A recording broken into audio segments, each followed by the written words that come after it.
Coming up, State of Business, sponsored by... Meet your work and learn targets. Log on to My SLT app to activate. IWS Aviation.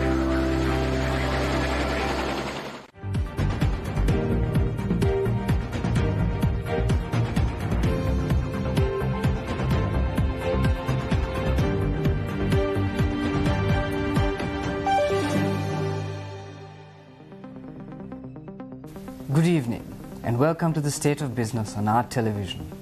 I am Chavika Samarasinghe. Let's have a look at the headlines. Multi-sector mechanism seeks to boost rural economies. Government moves to address medical shortages. News in detail.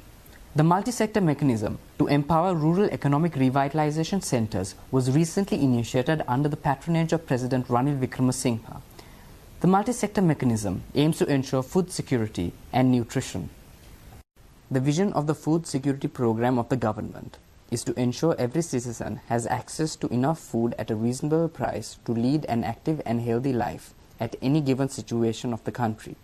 The government has initiated this program with the view of achieving dual objectives of ensuring that no citizen of the country should starve due to lack of food and no child should be a victim of malnutrition. This program will function under the leadership of President Ranil Wickremesinghe, under the instructions of the President's Advisor on Food Security, Dr. Suren Batagoda, joined by the entire government machinery from the Prime Minister and the President's Secretary to the Grama Nilladhari level, the private sector, non-governmental organizations, professionals and religious leaders. It is planned to produce 3.6 metric tons of the total rice requirement of the country, 50% of the annual onion requirement and 35% of the potato requirement locally. It is also planned to produce 20% of the annual soya requirement of 250,000 metric tons in the country by 2025, 20% of the dried chili requirement to be produced locally by 2025, and the entire requirement of cowpea, green beans, peas, sesame seeds and groundnuts to be produced locally by 2025. It is planned to produce 80% of the 650,000 metric tons of maize required annually for the development of livestock, such as eggs and poultry this year. By 2025, Sri Lanka is expected to grow its entire requirement of maize locally. It is planned to bring the products of the agriculture and livestock sector to the production level of the year 2018, and the necessary agricultural inputs including seeds, chemicals, chemical fertilizer, animal feed and fuel will be provided in sufficient quantity. To achieve these production targets, modern advanced irrigation systems and technology are planned to be used. The government's concept of fertilization is planned to be popularized in plantations, thereby increasing productivity. Initiating the multi-sector mechanism, President Ranil Wickremesinghe called on all government officials to contribute towards the success of this strategic national security objective. අපි බැලුවේ අපේ මේ ආර්ථික අර්බුදයෙන් අපි ගොඩ එනකතුරු හැම එක්කෙනාටම ආහාර තියෙන්න ඕනේ. ඒ ආහාර මෙහි නිෂ්පාදනය කරන්න ඕමනයි. ඒක නිෂ්පාදනය කරන් තමයි මේ වැඩසටහන ක්‍රියා කරලා තියෙන්නේ. ආහාර හා පෝෂණ සුරක්ෂිතභාවය. දැන් මහා කන්නේ පටන්ගෙන තියෙන්නේ. අපි දැනට මම හිතන්නේ ඩොලර් මිලියන 200ක් විතර හොයාගෙන තියෙනවා පෝර ලබා ගන්නට. තව ඩොලර් මිලියන 20ක් ඕන තමයි අපිට හොයන්න තියෙන්නේ. ඇත්ත වශයෙන්ම ඉතා සාර්ථක මහා කන්නයක් කරොත් අපිට මේ ආර්ථික අර්බුදයෙන් ගොඩ එන්න එක මාර්ගයක්. සාර්ථක මහා කන්නයයි සාර්ථක යල කන්නයක් ඊළඟට තියෙනවා නම් එන අවුරුද්දේ ඒ කියන්නේ ආර්ථික නිෂ්පාදනය වැඩි වෙලා ග්‍රාමීය ආර්ථිකය. එතකොට අපිට දත්ත ගණනාවක් හම්බ වෙනවා. ඒ දත්ත වමනයි ඊළඟට යන්නේ කෘෂි කර්ම නවීකරණය කිරීමේ වැඩසටහන. නවීකරණය කරන්න නිෂ්පාදනය වැඩි කරන්න තරඟකාරීත්වය වැඩි කරන්න. ඉතින් මෙතනින් තමයි 2023 අවසන් වෙනකොට අපිට නවීකරණයේ වැඩසටහනට යන්න තියෙන්නේ. අපි කෘෂි කර්මයෙන් විදේශ ආදායම් ලබා ගන්නවා. තේ රබර් පොල් වලින් විතරක් නෙමෙයි. 2050 වෙනකොට අපේ ජනගහනය වැඩි වෙන්නේ නැහැ. මිලියන 25යි. වැඩිහිටි ප්‍රමාණය වැඩි. ඒත් සෞදි අරේබියාවේ ඉඳන් ඉන්දුනීසියාව යනකොට තව මිලියන 500ක් වැඩි වෙනවා. ආදායම් වැඩි වෙනවා. එහෙනම් එයාට උමන ආහාර සපයන එක අපිට යන්න පුළුවන්. ඉතින් මේක එතෙන්ට යොදවන්නේ. ඒ වගේම මම බලාපොරොත්තු වෙනවා විශේෂයෙන්ම දිස්ත්‍රික්ක අපේ ප්‍රාදේශීය ලේකම් කාර්යාල, දිස්ත්‍රික්ක කාර්යාල, ඒ වගේම ග්‍රාම නිලධාරීන් වෙනත් නිෂ්පාදන කටයුතු ගැනත් බලන්න. ඉතින් මේ වැඩ කටයුතු වලට ඔබ සියලු දෙනාම යොදවන්නේ. ඒක විගහට ආරම්භ කරන්න. දැන් අගමැතිතුමා වුමනා පරිපාලන අංශ සියල්ලම අගමැතිතුමාගේ අමාත්‍යාංශවල තියෙන්නේ. ඉතින් එතුමත් අනෙක් ඈතේ මේ වැඩ දිහා බලලා අඩුපාඩුකම් මොකද්ද අපි මේක යන ගමන් හදාගෙන යමු.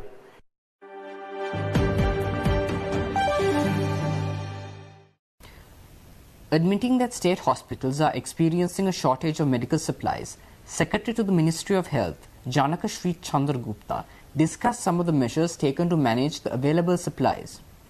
The Secretary to the Ministry of Health shed light on the matter during a recent press briefing held by the Ministry of Health. යම් ප්‍රදේශයක යම් රෝහලක ඖෂධවල හිඟයක් ඒ වගේ තත්ත්වයක් තියෙනවා නම් වාර්තා වෙනවා නම් ඒක අපි කඩිනමින් වාර්තා ලබාගෙන නිතිපත අපේ විශේෂ ඒකකයක් තියෙනවා. මම අපේ වෛද්‍ය හේමන්ත හේරත් මහතා යටතේ අපි වෙනම ඒකකයක් විදිහට ස්ථාපිත කරලා මේ ඖෂධවල හිඟයන් තත්ත්වයන් පිළිබඳ යම් රෝහල තියෙනවා නම් විශේෂ කියනවනේ මේ දවස්වල මම හිතන්නේ අපි පසුගිය කාල පරිච්ඡේද වලට වඩා රජයේ රෝහල් වලට පැමිණෙන රෝගීන් සංඛ්‍යාව සාපේක්ෂ වශයෙන් වැඩි මට්ටමක තියෙන්නේ. අපි වර්තමාන තියෙන තත්ත්වයන් එක්ක උතට ඒ ආර්ථික තත්ත්වයන් සමග උතට ඒ රෝගීන් කෙසේ ආවත් ඔවුන්ට සියලු දෙනාටම අපි බෙහෙත් ලබා දීම, ඒ ඖෂධ ලබා දීම, ප්‍රතිකාර ලබා දීම සියල්ලම ඒ අකණ්ඩව නොපිරිහෙලා සිටු කරන බව තමයි සඳහන් කරන්න ඕනේ. විශේෂයෙන්ම අපිට අයවැය ලේඛනයේ අවශ්‍ය මූල්‍ය ප්‍රතිපාදන ලබා දීලා තියෙනවා. උතර ඖෂධ සඳහා මේ 2023 වර්ෂයට 2022 වර්ෂයට ඒ ප්‍රමාණවත් ප්‍රතිපාදන ලබා දීම තුලින් රාජ්‍ය භාණ්ඩාගාරයේ මූල්‍ය ප්‍රතිපාදන ලබා දීම තුලින් අපි ඒ අවශ්‍ය මිලදී ගැනීම කරගෙන ඖෂධ සැපීමේ ක්‍රියාවලිය අඛණ්ඩව කරනවා. ඒ වගේම අපිට කියන්න ඕනේ අපේ විශේෂයෙන්ම අනිකුත් අන්තර්ජාතික අපේ ආයතන මේ රටට ණය ආධාර සැපේන ඒ ඔවුන් විසින් සැපෙන ලැබූ ණය ආධාර උපකාර කරගෙන අපි ඉදිරියේදී අවශ්‍ය වන මේ රෝහල් වලට අවශ්‍ය වන ඖෂධ ලබා ගැනීම සඳහා අවශ්‍ය ප්‍රසම්පාදන කටයුතු කඩිනමින් ආරම්භ කරලා ඒවා ඒ නියමිත ක්‍රමවේදයේ යටතේ වඩාත් විධිමත් වන ආකාරයට යුතුව අපි කටයුතු කරමින් ඖෂධ ලබා දීමට සියල්ල සැලසුම් කරලා තියෙන්නේ. මේ වෙනකොට ඒ ඖෂධ යම් මට්ටම් වලින් ලැබමින් පවතිනවා. මේ වෙනකොට ඒ අපි පහුගිය කාල පරිච්ඡේදවල අනුන් කරන ලද ඖෂධ මේ වෙනකොට අපේ රෝහල් වලට අපේ ඖෂධ මධ්‍යම ඖෂධ ගබඩාවට අපි ලැබෙමින් පවතිනවා. ඒ නිසා ඉදිරියේදී ඒ ඖෂධ හිඟයකින් තොරව අපේ රටේ ජනතාවට ඒ ඖෂධ ලබා දීමේ ක්‍රියාවලිය සඳහා අවශ්‍ය වැඩපිළිවෙල අපි මේ වෙනකොට සෞඛ්‍ය අමාත්‍යාංශයේ විදියට සැලසුම් කළ සකස් කළ ක්‍රියාත්මක වන බව සඳහන් කරන්නට ඕනේ. In a measure to address the shortage of medical supplies at state hospitals, the Cabinet of Ministers has approved a proposal to reallocate a $100 million loan to procure essential medicines and supplies. This reallocation of the loan, extended by the Asian Infrastructure Investment Bank, was recently announced by the Cabinet spokesperson Dr. Ramesh Pathirana. ඒ වගේම තමයි ගරු සෞඛ්‍ය අමාත්‍යවරයා හැටියට කෙහෙලි රඹුක්වැල් ඇමතුමන් විසින් අත්‍යවශ්‍ය ඖෂධ මිලදී ගැනීම සඳහා මූල්‍යණය පහසු කිරීම වෙනුවෙන් ඉදිරිපත් කරන යෝජනාවකට කැබිනට් අනුමැතිය ලබා දීලා තිබෙනවා. ඒ යෝජනාව අතර ඉදිරිපත් කළේ අතිගරු ජනාධිපති රනිල් වික්‍රමසිංහ මැතිතුමා. එහිදී විශේෂයෙන්ම විදේශ විනිමය හිග්ගතාවයේ හේතුවෙන් ආනයනය කිරීමට අපහසු වී තිබෙන සමහර ඖෂධ ආනයනය කිරීම සඳහා රජයට කොළඹ නාගරික පුනර්ජීවන ව්‍යාපෘතියට සහායීමේ ව්‍යාපෘතිය සහ ආපදා අවම කිරීම ව්‍යාපෘතිය මගින් සැලසෙන ඇමරිකන් ඩොලර් මිලියන 100ක අරමුදල් අත්‍යවශ්‍ය ඖෂධ ආනයනය කිරීම සඳහා උපයෝජනය කර ගැනීමට කැබිනට් මණ්ඩල අනුමැතිය ලබා දීලා තුන. එහිදී ප්‍රමුඛතාවය හඳුනාගත් අංශවලින් යම් හිගතාවයන් මගහරවා ගැනීම පිණිස අත්‍යවශ්‍ය ඖෂධ ආනයන සඳහා එම නාගරික සංවර්ධන වැඩසටහන වෙනුවෙන් ප්‍රදානය කොට යෝජිතව තිබුණු අරමුදල් භාවිතා කිරීමට කැබිනට් මණ්ඩල අනුමැතිය ලබා දීලා තිබෙනවා. එම අරමුදල් හරහා අත්‍යවශ්‍ය ඖෂධ ආනයනය කිරීම සිදුවනු ඇති.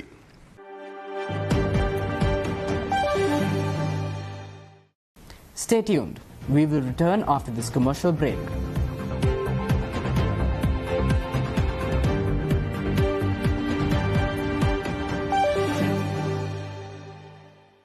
More data when you stay and use more. Data Bow One, data Bow One. A non-stop journey with Data Bow One from SLT Mobitel Home Broadband.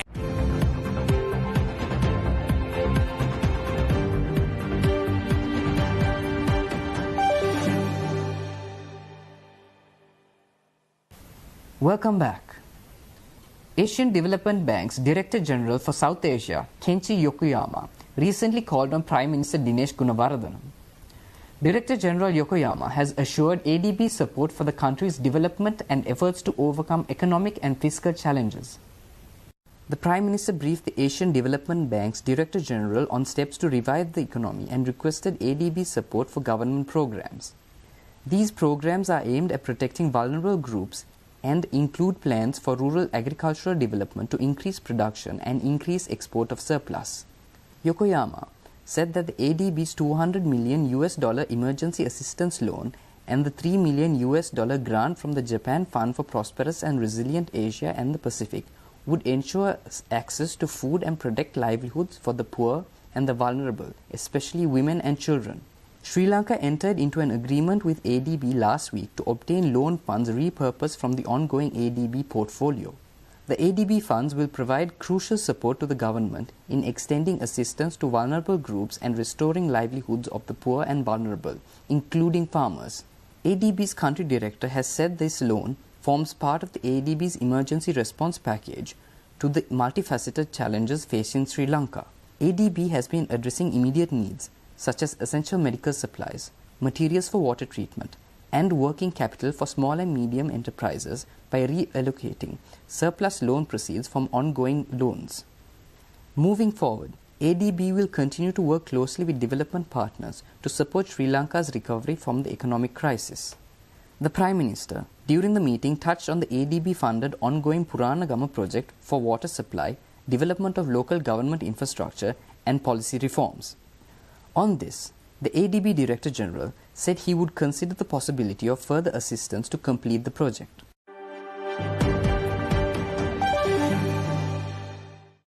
The National Science Foundation, in keeping with its mandate to promote science and technology, recently launched the National Instrument Database. The Foundation expects this database to augment scientific research and revenue generation in the public and private sector. The database will contain information on the type of equipment, model, year of manufacture, analytical and testing capabilities, location, sample analysis time, cost, and contact details. The National Instrument Database will have information on analytical and testing facilities and parameters relevant to a wide range of samples, which range from soil, water, food and beverage, industrial pollution, and materials. It is expected that stakeholders ranging from students to policymakers and business will benefit from this database. The NID is also expected to ensure that edible products, both exported and imported, will be free of biological, chemical, and physical hazards. This increased analytical capacity in the nation is expected to build importer confidence in Sri Lankan products, which will translate to increased forex reserves. The more accessible and affordable opportunities for sample analysis is also expected to enhance research culture in the nation. Speaking at the launch of the National Instrument Database, Chairman of the National Science Foundation, Professor Ranjit Senaratne, detailed a paradigm shift in the domestic research and testing ecosystem. This will help institutions to generate revenue while providing analytical and testing service to stakeholders, even to industry, even MSME, micro, small and medium enterprises. We cannot afford to have high-end equipment, nor have the capacity to maintain that.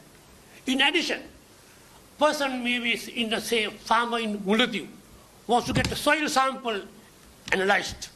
He does not know whom to contact, but he can just visit the database which Dr. Nanda has been instrumental in developing, and with his staff, just visit and say if you want soil and soil sample analysis, then it will show details, analytical service.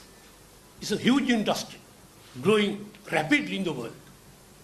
With this database, we have high-profile scientists, technologists in the field of analytical chemistry. We have strategic location. Sri Lanka can be a hub for providing analytical services to industry, not only at home, abroad, at a competitive price.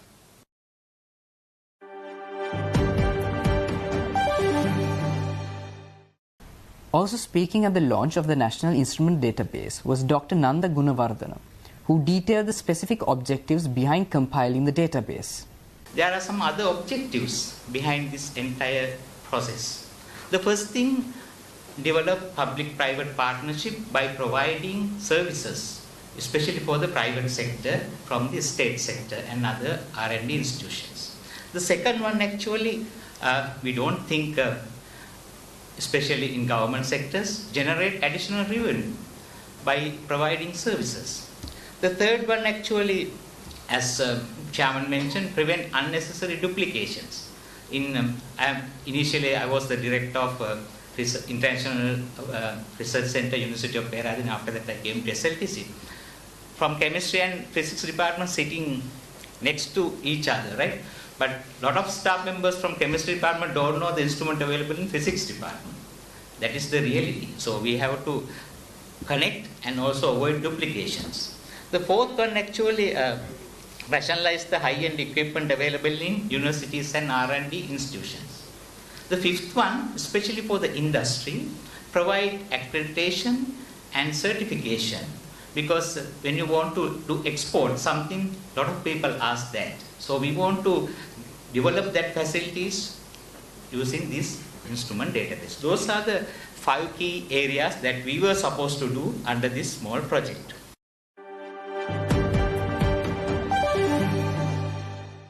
Stay tuned for stock updates.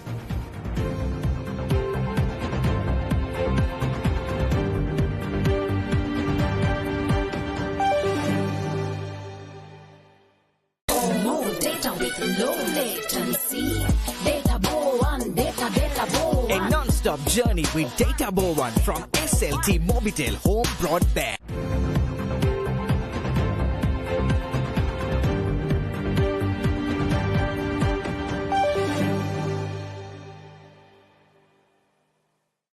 Trading at Colombo Stock Exchange ended on positive notes today.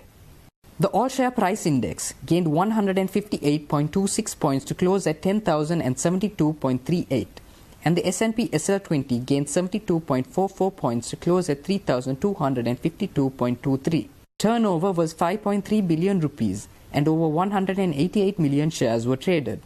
Up next are Forex rates.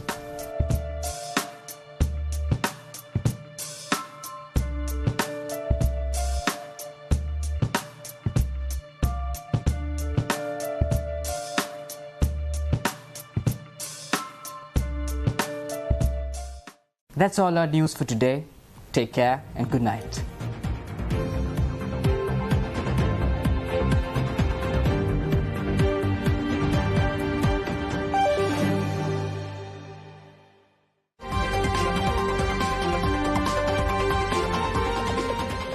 State of Business was sponsored by Meet your work and learn targets. Log on to my SLT app to activate.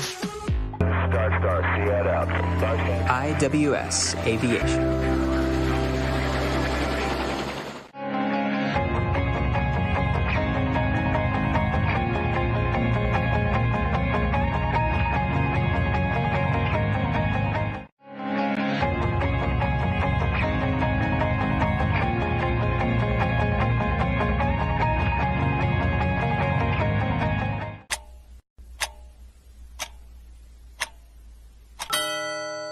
Meet your work and learn targets. Log on to my SLT app to activate.